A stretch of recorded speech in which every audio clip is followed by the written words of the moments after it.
Atau konsultasi tentang gizi? Atau pengen tahu tentang program seputar RSUD Smart Pamekasan? Kami membawa pasien dengan keluhan lemah tangan dan kaki kiri hingga Nah, 1 jam. di sini nih, Be Smart, Be Healthy. Program siar bincang santai bareng pakar hebat Rumah Sakit Smart Pamekasan. Tiap hari Jumat jam 9 pagi sampai dengan selesai. Be Smart, Be Healthy. Bersama kita bisa. Acara ini dipersembahkan oleh Rumah Sakit Umum Daerah Slamet Martodirjo, Pamekasan. Assalamualaikum warahmatullahi wabarakatuh. Selamat pagi untuk seluruh kerabat Realita dimanapun Anda berada. Abida Clarissa kembali menyapa Anda kerabat tentunya dalam rangkaian program Smart Health bersama dengan RSUD Smart Kabupaten Pamekasan. Selamat pagi dan selamat menjalankan aktivitas tentunya bagi kerabat Realita dimanapun Anda berada. Edisi hari ini Jumat 18 Juli 2025. Selama formasi 1 jam ke depan, Abida Clarissa akan menemani kerabat Realita tentunya dengan bincang santai tentang dunia kesehatan yang seperti biasa setiap hari Jumat kita akan menghadirkan narasumber-narasumber atau pakar-pakar kesehatan dari Rumah Sakit Umum Daerah Slamet Martodirjo Kabupaten Pamekasan dengan berbagai tema-tema yang menarik juga. Jadi untuk kerabat Realita selama formasi 1 jam ke depan jangan sampai lewatkan kebersamaan kita, dan juga bagi Anda yang punya beberapa pertanyaan maupun diskusi-diskusi yang akan disampaikan bersama dengan narasumber kita pada pagi hari ini, silakan kerabat untuk disampaikan di layanan WhatsApp kami di 0878 Selain itu ada juga di YouTube kami di Realita Official maupun TikTok kami Realita Official. Ya, kerabat Realita, kita akan awali perbincangan kita. Setelah minggu kemarin kita berbincang tentang Cath Lab begitu ya, bersama dengan Dr. Fitri. Kali ini kerabat kita masih bersama dengan salah satu dokter juga dari RSUD Smart Pamekasan. Masih bersama dengan Ayudia Clarissa. Di studio kerabat sudah ada Dr. Januardi Rivian, MCAT Clean SPBS FIS. Ya, kita panggilnya Dr. Ardi dengan tema yang akan kita bahas pada pagi hari ini tentang metode DSA atau Digital Subtraction Angiography untuk penanganan stroke. Dan ini kita akan membahasnya bersama dengan Dr. Ardi. Sebelumnya kita sapa dulu. Assalamualaikum, selamat pagi Dr. Ardi. Ya, waalaikumsalam warahmatullahi wabarakatuh. Selamat pagi juga, Mbak. Ya, kita tanya kabar nih, seperti apa nih pagi hari ini kabarnya dokter? Alhamdulillah sehat. Ya, dokter. Tetap semangat, Mbak. Baik, ini adalah talkshow kedua. Oke. Ya, kemarin Dr. Fitri, sekarang Dr. Ardi. Ini akan membahas tentang sesuatu yang baru juga. Ini metode DSA ya untuk penanganan stroke begitu, dokter. Nah, dokter, kita tahu banyak sekali di tengah masyarakat penyakit stroke ini menjadi salah satu penyakit yang banyak terjadi di tengah-tengah masyarakat kita begitu, dok. Untuk berbagai alasan mungkin. Nah, sebenarnya dokter, kita ingin lebih tahu nih, stroke itu apa sih dan apa yang menyebabkan atau menjadi pemicu kenapa seseorang bisa mengalami yang namanya stroke. Nah, dokter Adi mungkin bisa paparkan terlebih dahulu seperti apa untuk intermezzo pagi hari ini. Silakan dokter. Oke, ya. Kita mulai dari stroke-nya sendiri ya. Kalau minggu lalu kita sudah kita sudah mendengar juga paparan atau talkshow dengan Dr. Fitri, spesialis kardiologi atau spesialis jantung. Kali ini giliran saya untuk di bagian bedah saraf, di bidang saraf ya atau neurologi. Jadi penyakit yang paling banyak di bagian kami, di bagian saraf atau bedah saraf itu memang stroke. Stroke sendiri itu apa? Stroke itu adalah serangan otak. Bahasa awamnya gampangnya serangan otak. Kalau minggu lalu Dr. Fitri membahas tentang serangan jantung, minggu ini saat ini kita membahas tentang serangan otak. Jadi gampangnya bahasa awamnya itu. Jadi apapun yang terjadi gangguan pada otak, itu namanya stroke. Jadi bahasa awamnya serangan otak. Apa saja yang bisa terjadi di stroke? Biasanya ada dua. Jadi stroke pembuntuan dan stroke perdarahan. Jadi serangan otak atau gangguan pembuluh darah di otak itu bisa berupa pembuntuan. Jadi pipa darahnya itu, pembuluh darahnya itu buntu di dalam, atau yang kedua perdarahan, dia pecah, pembuluh darahnya pecah, terus darahnya keluar di situ dan banjir. Nah itu akhirnya mengganggu fungsi otaknya. Nah itu yang kita namakan dengan stroke, serangan otak. Iya, adanya tadi pembuntuan, ada juga perdarahan ya. di pembuluh darah tadi disampaikan. Nah, ini sebenarnya apa yang menyebabkan, Dok? Atau karena faktor penyakit tertentu atau aktivitas berlebih tertentu? Ya, penyakit dasarnya yang paling utama memang hipertensi, darah tinggi. Terus kemudian juga diabetes, gula darah yang naik.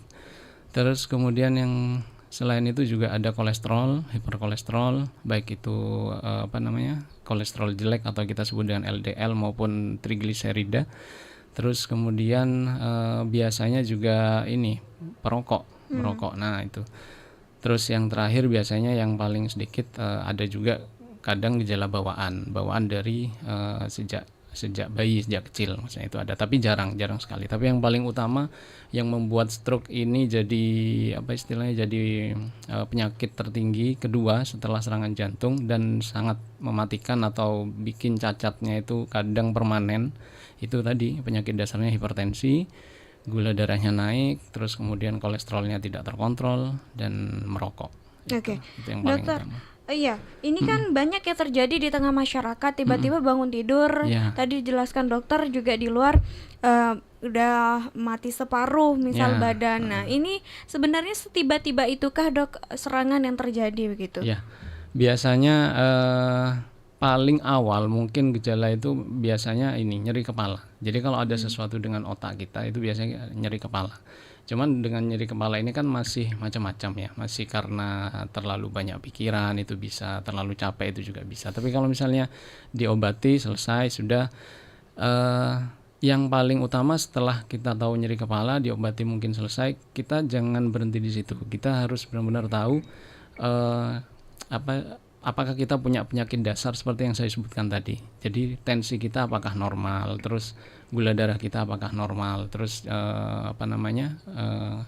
profil lipid, profil kolesterol. Jadi kolesterol kita apakah normal. Nah itu yang harus kita ketahui juga. Nah setelah kita tahu itu baru kita periksa ke dokter, berusaha untuk mengontrol itu. Kalau misalnya memang biasanya kan kita juga masyarakat kita tuh juga tidak aware ya, tidak perhatian terhadap dirinya sendiri, terhadap kesehatannya. Tiba-tiba nggak pernah periksa, paling taunya cuma darah tinggi, tiba-tiba darah tinggi diobati normal, terus di suatu saat akhirnya jadi ada gejala seperti yang Mbak Ayu sebutkan tadi, tiba-tiba lumpuh separuh, tiba-tiba pelo gitu. Nah memang ya semendadak itu memang namanya juga serangan otak gitu. Oke, untuk faktor usia apa juga mempengaruhi, Dok? Nah, iya, faktor usia pasti, karena bagaimanapun namanya kita hipertensi, terus gula yang naik sama kolesterol itu karena pasti faktor makanan. Faktor makanan, nah semakin sering kita makan makanan tertentu yang membuat membuat darah tinggi, membuat gulanya naik, membuat kolesterolnya tinggi. Nah, itu juga akhirnya pembuluh darah kita ndak mudah rapuh, istilahnya gitu, mudah rapuh dan mudah buntu gitu. Memang faktor usia ya, nggak mungkin kan kita masih muda tapi biasanya kalau masih muda memang pembuluh darahnya masih bagus, tapi kalau misalnya makanan kita nggak jaga, akhirnya tambah lama pembuluh darah kita itu jauh lebih rapuh gitu, tidak elastis lagi. Sebenarnya dokter, apa sih yang terjadi ketika serangan itu terjadi, dokter? Entah itu di pembuluh darah ataupun di otak kita begitu. Apa yang sebenarnya terjadi? Ya, jadi kalau kita ini hipertensi, darah tinggi itu kan tekanan darah kita yang memompa jantung. Nah, kalau misalnya kita terbiasa tekanan darahnya tinggi, nah itu lama-lama nanti entah karena sesuatu, misalnya kita makan terlalu banyak yang asin misalnya, nah itu kita akan jantung kita akan memompa dengan tekanan yang tinggi.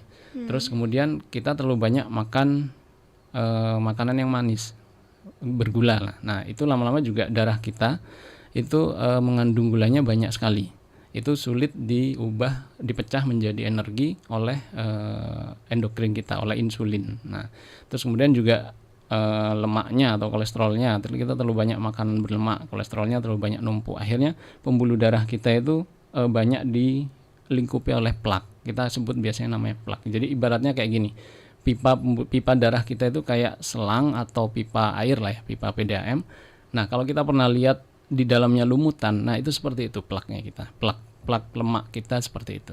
Kalau semakin banyak, semakin sering kita makan makanan berlemak, terus kemudian gula darahnya juga tinggi, artinya darah kita tuh semakin kental. Tekanannya juga dari jantung memompanya juga terlalu cepat. Akhirnya pembuluh darah kita tuh berubah. Jadi yang awalnya elastis masih bagus, normal, lama-lama pasti berubah. Itu entah itu buntu atau pecah berdarah. Nah itu. Oke, berarti ini juga ada hubungan atau kaitannya dengan kesehatan jantung kita, Dok? Ya pasti, karena sebenarnya objek penyakit kita yang kita bahas dari minggu lalu itu adalah pembuluh darahnya, pipa darahnya. Nah yang minggu lalu itu di organ jantung, untuk saat ini, untuk minggu ini kita di organ otaknya, seperti itu. Oke, dokter. Nah, kita tadi juga sudah banyak membahas tentang gimana sih stroke itu terjadi dan untuk penanganannya seperti apa. Ini ternyata sudah ada yang namanya metode DSA atau Digital Subtraction Angiography. Nah, ini bisa dijelaskan seperti apa, Dokter Ardi, mengenai metode ini? Ya. Ini metode DSA, dia alat yang terbaru ya, alat terbaru cukup canggih karena cath lab, kita mulainya dari cath lab ya, cath lab catheterization laboratory. Jadi laboratorium untuk memasukkan selang ke pembuluh darah manusia, pembuluh darah pasien. Nah kalau minggu lalu kita ke jantung, untuk yang minggu ini kita lanjutkan ke otak. Dalam hari ini kalau kita bicara secara penyakit biasanya ya stroke, serangan otak. Nah selama ini sebelum ada cath lab, biasanya pasien-pasien stroke itu masuk UGD, terus kemudian kita kasih obat untuk mengencerkan darahnya supaya lemak-lemak yang tadi kita curigai sebagai penyebabnya itu bisa mengencer ya, bisa pecah, bisa meluruh. Nah harapannya dengan seperti itu maka pembuluh darah, aliran darahnya ke otak kembali lancar. Terus kemudian setelah diperiksa di IGD, terus kemudian kita kerjakan biasanya foto CT scan. Nah stroke ini juga kalau kita curigai stroke, serangan otak, kita pasti kerjakan pertama adalah foto CT scan diagnostiknya untuk mendiagnosis ini apakah stroke perdarahan atau pembuntuan. Nah karena bisa jadi ada perdarahan dan bisa jadi juga dia buntu. Pembuluh darahnya buntu, pembuluh darah di otaknya. Baru nanti dari hasil CT scan itu kita bergerak ke terapinya, ke pengobatannya. Pengobatan untuk stroke pembuntuan sendiri saat ini ya obat-obat untuk mengencerkan darahnya, untuk melancarkan kembali aliran darah ke otak. Untuk stroke perdarahan, semenjak saya bergabung di RSUD Smart, alhamdulillah kita kerjakan operasi untuk mengambil bekuan darahnya yang di otak. Nah, itu metode operatif. Memang lebih agresif ya, lebih agresif karena kita sampai harus membuka otak untuk mengambil darahnya. Terus kemudian saat ini kita udah dapat alat untuk kateterisasi lab itu, cath lab itu untuk prosedur semi invasif. Semi invasif itu tidak tidak terlalu invasif, jadi tidak agresif seperti operasi. Tetap kita mengerjakan tindakan, jadi dimasukkan selang melalui arteri pembuluh darah yang dalam, biasanya di antara siku atau selangkangan. Jadi kalau kita lihat detak jantung kita, itu kan biasanya kita meraba siku, pergelangan tangan atau selangkangan kita, atau di leher itu juga bisa karotis. Nah dari situ itu ada detakan namanya arteri, itu seirama dengan jantung. Nah nanti dari pembuluh darah arteri itu kita masukkan kayak pasang infus biasa. Cuma kalau infus yang selama kita tahu kan di pembuluh darah di permukaan, di vena, di tangan, di punggung tangan. Nah ini enggak, kita pasang infus ke arteri, pembuluh darah yang dalam. Nah nanti dipasang infus, baru dari situ kita masukkan selang. Kalau misalnya kasusnya jantung, selang itu sampai di jantung, kemudian difoto, di angiografi. Jadi difoto, angio itu kan pembuluh darah. Grafi itu kita lihat pencitraannya, kita lihat gambarnya. Nah di angiografi untuk jantung ya difoto ini pembuluh darah jantungnya. Kalau otak kita naikkan lagi ke atas, dari jantung kita naikkan lagi ke pembuluh darah otak. Nah dari situ nanti kelihatan aliran darah kita ke otak lancar apa tidak. Kalau misalnya buntu, pasti tidak lancar, pasti tidak kelihatan normal, kelihatannya tidak normal gitu. Pasti ada pembuluh darah yang buntu, yang putus di situ. Nah, dari situ nanti baru kelihatan kalau misalnya ada stroke pembuntuan. Oke, berarti si DSA ini metodenya membantu dokter untuk menganalisis Iya, di benar tahap sekali. awal gitu. Di tahap Eh, awal. ini termasuk pembuntuan atau perdarahan Iya, begitu. Nah, kemudian tindakannya seperti apa, Nah, Dok? kalau sudah ketahuan di pembuntuan, tetap ditindakan di cath lab itu tadi. Setelah tahu bahwa itu buntu, ini kan baru diagnostik ya. Setelah tahu ini buntu, maka kita kerjakan tindakan selanjutnya trombektomi. Trombektomi itu mengambil trombusnya, mengambil plaknya tadi yang menjadi penyebab buntunya, gitu. Nah, sama dimasukkan selang tadi, dilanjutin, ditambahin dengan kawat tipis, kawat tipis setipis helai rambut. Nah, itu untuk dimasukkan sampai ke pembuluh darah otak. Ini tidak sampai buka otak, enggak, cuman kita masukin dari selangkangan aja. Jadi masukin lewat kayak selang infus gitu. Kita masukin dari selangkangan atau dari siku. Nanti dari situ dimasukin alat kawat tipis kayak sehelai rambut. Nanti ketika sudah nyampe di tempat yang buntu tadi, dia akan melebar. Jadi kawatnya itu melebar berbentuk jaring. Nah, ketika sudah berbentuk jaring di tempat pembuntuannya itu, berarti harapannya plaknya itu udah nempel di jaringnya, baru setelah itu kita keluarkan. Nah, kalau di jantung yang minggu lalu seperti Dr. Fitri katakan itu sampai di pembuluh darah jantung lalu dipasang ring supaya tetap melebar. Nah, ini enggak. Kalau di otak pembuntuannya, plaknya itu kita tangkap dengan jaring-jaring tadi, baru setelah itu kita tarik untuk dikeluarkan lewat selangkangan tadi itu juga, yang selang dan kawat yang kita pasang dari pembuluh darah arteri di selangkangan. Gitu. Oke, dokter, kalau kita bisa jabarkan kelebihannya dibandingkan dengan metode-metode lain sejenisnya untuk kemudian sama-sama menyembuhkan atau menangani stroke, apa dokter? Jadi kalau misalnya selama ini sebelum ada cath lab, kita cuman mengerjakan trombolisis ya. Kalau tadi kan tindakan saya trombektomi itu untuk mengeluarkan plaknya. Kalau selama ini yang kita kerjakan sebelum ada cath lab namanya trombolisis. Jadi dimasukin obat intravena, masukin dalam pembuluh darah untuk meluruhkan plaknya. Cuma kita tidak tahu plaknya ini beneran bisa hilang atau tidak. Karena kita masukin obat untuk mengencerkan darahnya atau mengencerkan plaknya itu tadi.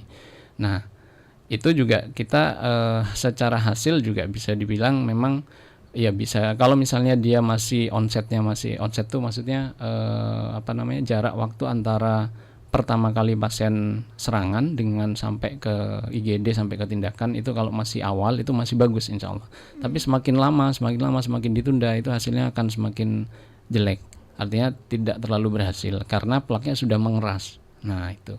Kalau selama ini kita trombolisis itu dengan dokter saraf maupun dokter bedah saraf itu kita masukin obatnya aja lewat selang infus. Nah, nanti hasilnya kita nggak tahu karena belum ada cath lab ini. Nah, dengan ada yang cath lab kita tahu dimasukin selang jauh lebih jelas, gambaran pembuluh darah otaknya lebih jelas, buntunya di mana lebih jelas. Nah, dikerjakan tempatnya untuk membuka buntuannya juga lebih ketahuan, lebih spesifik gitu. Oke, untuk penanganan stroke sendiri ada golden time-nya juga Kak, Dok? Sama seperti jantung. Kalau kemarin ya Dr. Fitri mengatakan time is muscle, di kita di saraf juga time is brain. Cuma mungkin sedikit lebih lama, sekitar 4 sampai 6 jam. Itu waktu golden periodnya untuk tindakan kita lakukan trombektomi di cath lab tadi. Jadi dengan durasi waktu dari pertama serangan tiba-tiba pasien diketahui tiba-tiba lumpuh atau tiba-tiba nggak sadar sampai dibawa ke IGD dan dilakukan tindakan itu sekitar 4 sampai 6 jam. Itu sebenarnya sebentar sekali ya, karena namanya juga proses transport dari rumah, belum lagi kalau rumahnya jauh dari rumah sakit misalnya. Transport dari rumah terus kemudian ke rumah sakit, di rumah sakit juga masih didiagnostik CT scan dan lain-lain, terus daftar dan administrasi dan lain-lain, baru kemudian naik masuk ke ruangan cath lab. Nah, itu memang waktu segitu memang harus dibutuhkan. Kalau misalnya memang lebih dari 6 jam, ada beberapa penelitian masih bisa, cuma hasilnya tidak sebaik kurang dari 6 jam. Jadi antara 6 jam sampai 24 jam itu masih bisa. Kalau misalnya lebih dari 24 jam, nah ini yang agak susah dalam artian bisa jadi tindakannya berhasil, bisa jadi tidak tindakan di cath lab ini. Karena memang buntunya, plaknya itu sudah keras banget. Ibaratnya sudah benar-benar buntu, udah mengeras. Apalagi nih di pembuluh darah di otak, jauh di atas gitu. Kalau jantung kan mungkin masih di tengah ya. Masih di tengah dari titik masuk kita dari selangkangan. Kalau di otak dia kan masih jauh tambah naik ke atas. Kalau dia sudah mengeras, nah itu yang lebih sulit lagi. Gitu. Oke, dokter, kalau tadi sampai amit-amit terlewat begitu waktu terbaiknya. Ya. Nah, ada resiko tertentu gak yang akan dialami seorang pasien ketika hal itu terjadi? Gejalanya biasanya mungkin lebih menetap. Gejala ini maksudnya seperti tadi yang disampaikan, misalnya pas tiba-tiba dia serangan, tiba-tiba pelu, tiba-tiba lumpuh separuh, tiba-tiba wajahnya merot. Nah, kalau misalnya dia lebih menetap lebih dari 24 jam, itu biasanya ya lebih sulit untuk kembali gejalanya. Gejalanya lebih sulit untuk kembali, akhirnya ya gejalanya menetap. Lumpuhnya bisa permanen, terus wajah merotnya sama bicara pelatnya itu juga lebih permanen biasanya. Tapi kalau misalnya lebih cepat, insya Allah sih plak buntunya tadi itu bisa lebih dicairkan, bisa lebih encer gitu. Oke, kita bicara tentang optimalisasi dari Cath Lab sendiri, dokter. Oke. Dokter Fitri kemarin bilang bahwa optimalisasi dari Cath Lab sejauh ini masih kurang optimal, Ya, benar khususnya sekali. di Kabupaten Pamekasan ya, dokter. Untuk penanganan stroke sendiri, ini seperti apa? Adakah kemudian kendala yang dirasakan oleh dokter Ardi sebagai pengampunya? Kendalanya yang pertama memang masalah pembiayaan. Jadi namanya Cath Lab juga ini kan teknologi yang baru ya. Secara high cost juga, jadi biaya juga tinggi. Nah, kita masih berusaha untuk melobi BPJS terutama di pusat supaya segera segera kita kredensial dan di ACC untuk pembiayaan BPJS-nya. Kita ketahui bahwa hampir sebagian besar atau seluruh masyarakat Madura ini pasti pakai BPJS. Jarang sekali pakai umum ataupun asuransi lain karena namanya juga high cost, biaya tinggi. Jadi sebagian besar, bahkan 99% mungkin ya, itu hampir semuanya BPJS. Nah, untuk saat ini memang dari BPJS memang belum ACC, belum disetujui. Tapi secara SDM, secara alat itu semuanya sudah mumpuni, sudah ada semua. Jadi tinggal tunggu izin persetujuan dari BPJS. Ini juga saya masih belum masih belum tahu masalahnya di mana. Tapi dari kami, dari pihak rumah sakit, dari Pak Direktur sendiri juga sudah berusaha untuk melobi sampai ke pusat, ke Jakarta, BPJS di pusat, untuk bisa segera direalisasikan, untuk bisa segera disetujui secara pembiayaannya. Oke, berarti ini kan metode baru ya, dok ya. Nah, misal kemarin-kemarin setelah ditemui ada case seperti ini kepada pasien di RSUD Smart, metodenya apa yang dilakukan? Apa harus dirujuk terlebih dahulu? Iya. Jadi untuk saat ini kalau misalnya ada kasus seperti ini, kita kerjakan trombolisisnya tadi, yang kita pakai obat-obatan aja lewat infusnya. Terus kemudian kita rawat. Kalau misalnya memang perlu untuk masih dalam golden periodnya, kita rujuk ke Surabaya biasanya, ke Masjid Dr. Sutomo. Gitu. Golden period ini maksudnya masih kurang dari 24 jam, artinya masih ada harapan. Tapi kalau misalnya udah lebih dari 24 jam ya kita edukasi pasien, kita beri penjelasan bahwa seperti ini, baru nanti kita beri pilihan-pilihan pada pasien selanjutnya, seperti itu. Oke, terima kasih Dokter Ardi. Untuk segmen ini kita akan jeda terlebih dahulu, dokter. Kita akan lanjutkan dengan beberapa pertanyaan yang masuk ke akun YouTube kami. Jadi kerabat Ralita jangan kemana-mana, tetap stay tune di 89.1 Ralita FM, meragam hiburan dan informasi.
Masih di Pancar Luaska dari Jalan Pamong Praja 03 Kabupaten Pamekasan, Madura, Jawa Timur. Terima kasih untuk kebersamaannya kerabat Realita. Yuda Clarissa masih menemani Anda. Dan dalam rangkaian program Smart Health bersama dengan RSUD Smart Pamekasan, edisi hari ini kerabat Jumat 18 Juli 2025. Masih dengan tema metode DSA, Digital Subtraction Angiography untuk penanganan stroke yang bersama dengan Dr. Januardi Rivian MCAT Clean SPBS FIS atau kita panggil dengan sebutan Dr. Ardi yang masih bersama dengan Ayu di studio Realita pada pagi hari ini. Jadi untuk kerabat Realita, terima kasih ini yang sudah menyampaikan beberapa pertanyaan. Ini dokter, karena stroke ini banyak terjadi di tengah masyarakat, jadi antusiasme masyarakat untuk bertanya ini juga cukup besar dokter. Ini banyak sekali pertanyaan dan ini kita akan dapat ilmu gratis langsung dari dokter. Bayangkan kalau kita ke rumah sakit kita harus antri lama ini dokter. Nah, ada pertanyaan dari akun Bat Channel. Dapatkah kebanyakan pikiran mengakibatkan stroke dan berapa persen nih dok peluang orang yang stroke dapat pulih ke keadaan semula? Silakan dokter. Ya, pertanyaan pertama, dapatkah kebanyakan pikiran bisa jadi stroke? Kalau pertanyaan seperti ini tidak, karena stroke sendiri itu, serangan otak sendiri itu pasti ada penyakit dasarnya. Yaitu tadi penyakit dasarnya seperti yang saya bilang, hipertensi, gula, terus kemudian kolesterol, terus kemudian merokok. Nah itu tadi. Kalau misalnya kita sudah mengatur, mengontrol semuanya ini, insya Allah nggak usah khawatir, nggak usah terlalu takut. Yang penting pikiran kita juga rileks, misalnya menyeimbangkan antara makanan dan aktivitas atau pekerjaan sama olahraga. Insya Allah sehat-sehat aja gitu. Jadi sebelum kita sebelum kita takut terhadap diri kita terkena stroke, maka lebih baik kita mengetahui diri kita ini, badan kita ini seberapa besar ininya. Potensinya. Nah, potensi tadi itu yang saya bilang darah tinggi, gula, kolesterol sama merokok atau tidak, itu aja. Kalau misalnya kita udah menyadari itu, baru kita bisa berpikir lebih jauh ke arah stroke-nya. Saya juga apresiasi terhadap program pemerintah di Puskesmas, Kadinkes tentang medical check up gratis itu. Kan itu juga pemeriksaan gratis gula darah, tensi, terus juga ada kolesterol, asam urat. Nah, itu juga. Nah, dari situ kita bisa menilai kita ini seberapa potensinya seberapa. Nah, dari situ. Nanti itu bukan terus sekali seumur hidup, enggak. Karena bisa jadi tahun depan udah berubah lagi, tergantung pola makan kita, pola makan dan gaya hidup kita. Itu. Oke. Pertanyaan kedua apa tadi? Berapa persen dok peluang orang stroke ini dapat pulih ke keadaan semula? Kalau misalnya ditangani lebih awal, tadi seperti yang saya bilang antara 4 sampai 6 jam dari pertama kali terlihat baik. Ya, jadi ada istilah kita terakhir kali terlihat baik. Jadi misalnya kita tinggal serumah sama orang tua kita. Nah, terakhir kita melihat orang tua kita itu tadi malam sebelum tidur jam 9 masih baik-baik aja, tidak ada gejala pelat, terus lumpuh separuh. Nah itu.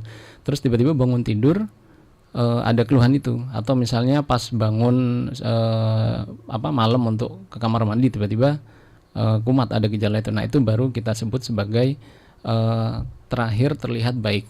Last seen well, jadi terakhir terlihat baik. Itu jam berapa? Nah, setelah itu harus segera dibawa ke rumah sakit. Nanti di rumah sakit, di IGD, baru kita kerjakan untuk diagnostik yang paling cepat dan 24 jam tersedia itu biasanya CT scan kepala. Nah, nanti dari CT scan kepala ada hasil, baru nanti kita lanjut ke tindakan atau diagnostik selanjutnya, baik itu DSA ini, cath lab maupun ke tindakan apa yang ada di CT scan, apa yang terjadi di situ, apakah stroke pembuntuan atau stroke perdarahan. Semakin cepat tertangani, insya Allah semakin besar peluangnya untuk kembali normal gitu. Tapi kalau udah lebih dari 24 jam itu yang sulit. Oke, Gitu. baik. Ada pertanyaan juga dari akun Andi Arif. Dok, maaf kalau gejala awal itu seperti apa biasanya dok? Ya, gejala awal stroke itu memang yang pasti pada saat serangan itu ya tadi itu kelemahan tubuh separuh, lumpuh separuh, atau orang-orang bilangnya keple ya istilahnya gitu. entah itu tangan atau kaki, sebelah kanan atau sebelah kiri. Terus kemudian gejala yang kedua biasanya yang paling sering wajahnya merot. Jadi misalnya senyum aja diminta atau senyum atau mencucu dia cuman bisa separuh wajah, separuhnya diem, nggak bergerak. Terus yang ketiga biasanya bicaranya juga pelat atau pelo. Nah itu. Terus misalnya itu biasanya kalau pasiennya masih sadar tapi ada gejala seperti ini, biasanya ciri khas dari stroke pembuntuan. Nah, kita dokter IGD itu biasanya juga sudah tahu kalau misalnya dari nilai kesadarannya masih bagus, tetapi ada keluhan gejala seperti yang saya sebutkan tadi, itu biasanya kemungkinan besar stroke pembuntuan. Terus misalnya yang lebih berat dari itu, biasanya gejalanya adalah kejang dan tidak sadar atau penurunan kesadaran. Jadi kalau misalnya sudah kejang atau penurunan kesadaran, nah itu biasanya gejala stroke-nya lebih berat.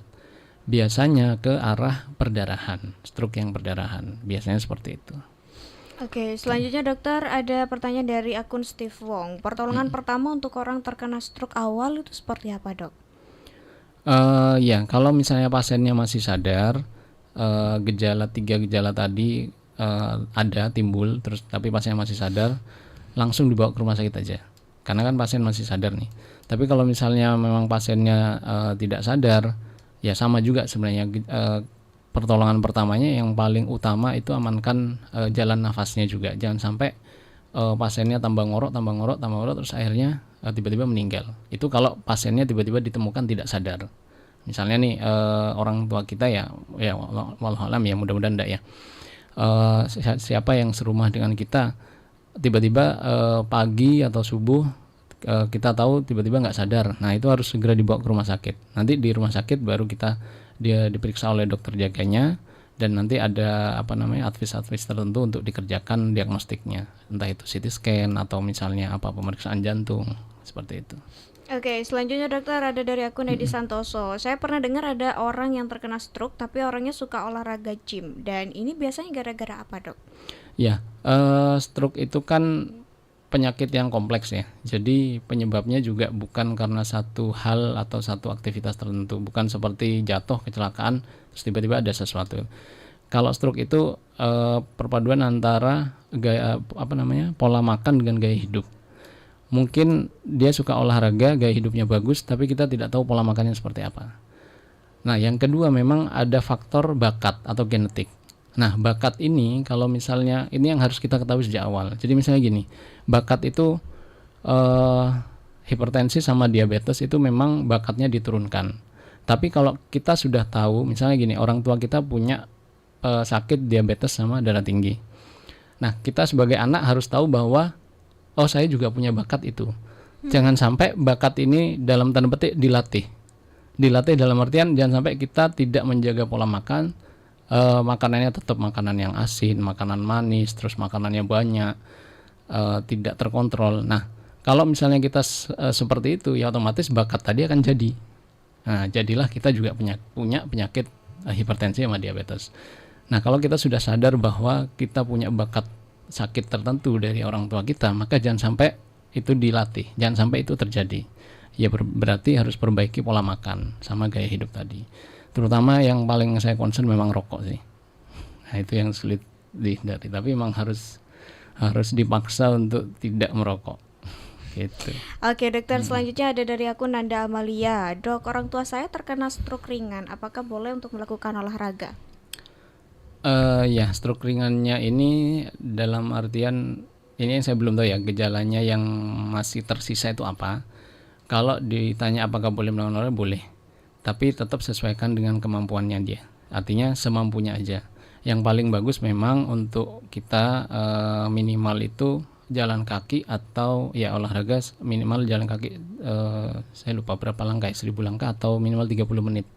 Nah itu yang harus yang bisa kita lakukan rutin gitu. Jadi apakah boleh olahraga? Boleh. Tapi sesuaikan dengan kemampuannya. Yang tahu batasnya ya pasien itu sendiri. Kalau sudah mulai capek atau sudah mulai lelah, sudah harus berhenti berarti gitu. Dan mungkin nanti perlu konsultasi lebih lanjut sama dokter. Oke, selanjutnya dari akun Ayudia Wardani.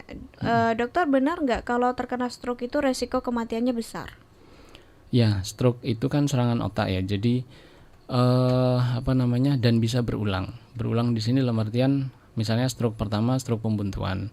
Setelah diterapi berhasil, balik sembuh. Jadi gejalanya juga hilang. Misalnya pelonya hilang, wajah merotnya, kelumpuhan tangan dan kakinya juga membaik, normal lagi. Nah, itu harus tetap waspada. Bisa jadi kalau misalnya kita bisa jadi kambuh lagi, serangan lagi. Kalau kita tidak menjaga tadi itu pola makan sama gaya hidup kita. Gitu. Jadi pertanyaannya gimana tadi, Mbak? Benar nggak kalau terkena stroke itu resiko kematian resiko kematiannya kalau misalnya sudah berulang kali, biasanya ada beberapa pasien saya itu dari serangan kedua, ketiga itu jadinya stroke perdarahan.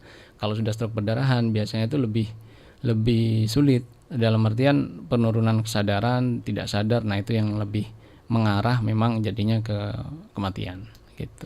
Oke, selanjutnya dari akun Laura Utami. Dok, untuk kecapean itu apa bisa juga terkena stroke kalau kita kecapean? Kalau kecapean sendiri enggak. Kecapean itu kan karena faktor stresor yang di otak kita sama otot kita ya. Otot dalam artian baik itu badan kita. Nah, jadi kalau kita kecapean cukup istirahat aja. Yang paling sering saya lihat ini adalah mungkin kurang istirahat atau kurang tidur. Nah, seperti tadi yang saya bilang, pola makan dan gaya hidup itu yang harus seimbang, baik itu makannya, aktivitas, olahraga dan istirahatnya. Kita tahu istirahat itu 6-8 jam per hari. Jangan terlalu sering juga tidur sampai malam. Nah, besok paginya udah harus bangun lagi. Itu berarti udah mengurangi waktu tidur kita, mengurangi otak kita untuk istirahat gitu. Oke, untuk selanjutnya ada pertanyaan dari Sofi Andini. Untuk penanganan stroke ini apa bisa diklaim BPJS, dokter? Kalau untuk saat ini penanganan stroke sendiri dari BPJS bisa, cuman dengan metode-metode yang sudah ada sebelumnya. Jadi misalnya stroke pembuntuan dengan trombolisis tadi. Trombolisis itu dikasih obat-obat untuk mengencerkan plaknya, mengencerkan bekuan yang jadi buntunya itu. Terus kalau misalnya dia stroke perdarahan dengan misalnya perlu dilakukan operasi untuk membuka kepala dan mengambil bekuan darahnya, itu juga ditanggung sama BPJS.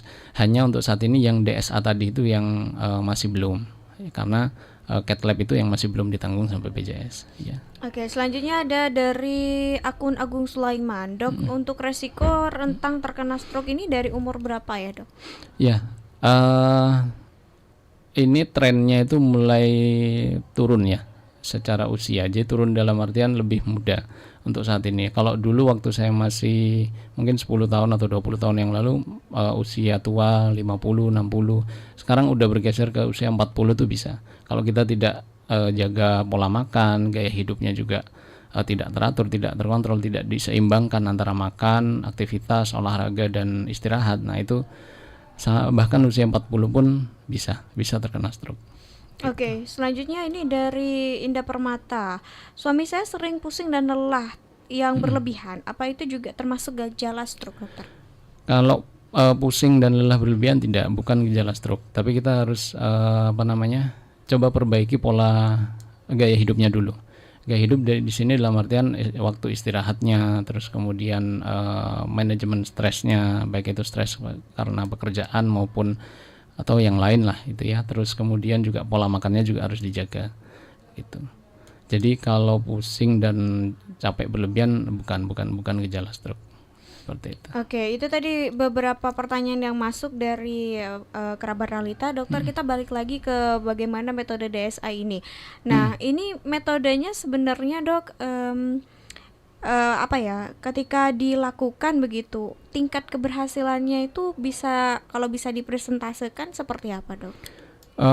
Kalau dipersentasekan, kalau misalnya tadi masih dalam golden periodnya 4-6 jam setelah serangan pertama kali ditemukan, pertama kali terlihat baik itu tadi, terakhir kali terlihat baik itu persentasenya bagus. Jadi di atas 90% untuk mengeluarkan plaknya, mengeluarkan plak yang jadi penyebab buntunya itu bisa balik. Memang proses pemulihannya yang bisa jadi berbeda tiap pasien, bervariasi. Ada yang langsung dalam beberapa hari langsung balik, ada yang beberapa minggu bahkan beberapa bulan. Karena bagian-bagian otak itu kan kompleks. Bisa jadi plak itu bekuan darahnya bekuan buntu yang membuntu itu tidak cuma di satu titik itu saja. Nah, bisa jadi di satu titik itu yang besar yang jadi benar-benar buntu total, tapi di titik yang lain di pembuluh darah otak yang lain mungkin udah ada juga. Nah, tapi itu masih ringan. Nah, itu yang bisa membuat juga jadi proses pemulihannya berbeda tiap pasien gitu. Jadi semakin cepat semakin baik. Selama proses pemulihan itu apa yang boleh dan tidak boleh dilakukan oleh pasien, dokter? Yang pasti kembali lagi tadi, pola makannya dijaga, gaya hidupnya dijaga. Kalau misalnya dia sudah sadar sudah bisa kembali aktivitas semula, pola makannya harus dijaga, rendah gula, rendah garam, karena kita tahu gula ya penyebabnya diabetes, garam penyebabnya hipertensi, terus rendah lemak atau kolesterol yang menjadi penyebab kolesterol, terus juga jangan merokok. Kalau saya sih mungkin lebih ekstrim ya, bukan mengurangi tapi jangan merokok. Berhenti merokok. Oke, kalau stroke ini sendiri polanya bisa berulang nggak, dok? Misal dia pernah kena stroke, terus suatu saat dia kena stroke lagi? Bisa. Karena gejala stroke pertama itu sudah membuktikan bahwa pembuluh darahnya rapuh, tapi cuma di satu titik itu saja, pembuluh darah otaknya. Nah, bisa jadi nanti ketika pembuluh darah setelah dilakukan tindakan dan terapi semuanya berhasil untuk pembuluh darah misalnya otak yang sebelah kanan. Nah, kalau kita tidak jaga makanan atau tidak jaga pola hidup, nanti di beberapa bulan berikutnya atau di tahun berikutnya bisa jadi pembuluh darah yang kiri itu mungkin sudah punya bakat juga untuk jadi stroke di tahun lalu. Nah, bisa jadi di tahun kemudian bisa jadi itu yang jadi. Akhirnya ada istilah lagi stroke berulang, stroke kedua, ketiga, dan selanjutnya. Oke, di Pamekasan sendiri, dokter, bagaimana nih dokter mungkin bisa cerita sedikit atau beberapa kasus yang ditemui yang kayaknya kompleks banget dan sulit banget yang selama ini ditangani langsung oleh dokter Ardi? Ya, kebanyakan memang di Rumah Sakit RSUD Smart ini saya bekerja sama dengan dokter spesialis neuronya ya, dokter spesialis sarafnya, dokter virus juga. Jadi kalau misalnya ada pasien-pasien stroke, kita tangani biasanya dari IGD ke dokter virus, ke dokter neuro, dokter spesialis saraf. Terus kemudian dilakukan tindakan. Kalau misalnya tindakan di sini dalam artian tidak hanya metode-metode yang invasif atau agresif gitu, tapi juga kita memberi obat, itu juga sudah termasuk tindakan. Jadi obat-obat untuk menghancurkan lemaknya, obat-obat untuk melancarkan aliran darah ke otaknya, obat-obat untuk menjaga, istilahnya kita sebut vitamin saraf. Jadi untuk menjaga supaya sarafnya itu tetap baik.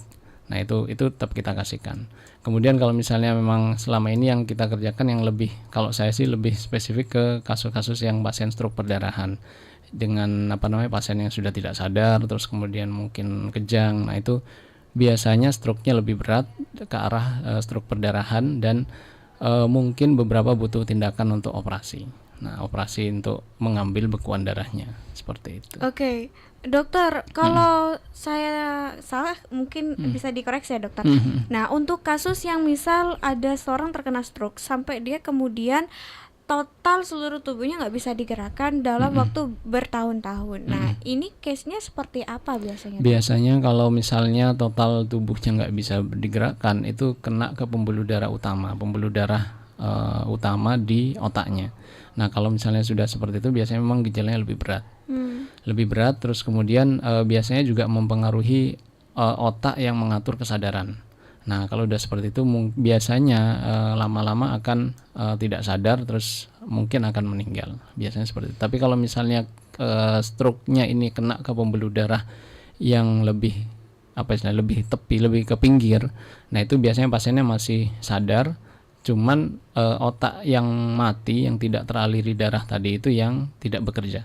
Misalnya tadi ya otak yang mengurusi atau yang mengatur, mengontrol gerakan tangan dan kaki kanan atau kaki kiri. Nah, itu ada khusus sendiri di masing-masing bagian otak.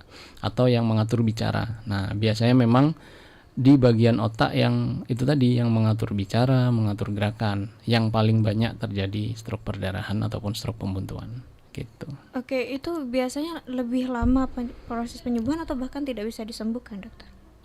Memang kalau di otak proses regenerasinya itu lebih lama dibanding organ tubuh lain, dibanding tulang, dibanding otot misalnya, dibanding kulit. Kalau kita luka misalnya luka di kulit mungkin 2 minggu udah bagus, sudah nutup. Nah kalau di otak enggak. Otak ini semakin tua biasanya proses regenerasinya lebih susah, lebih sulit.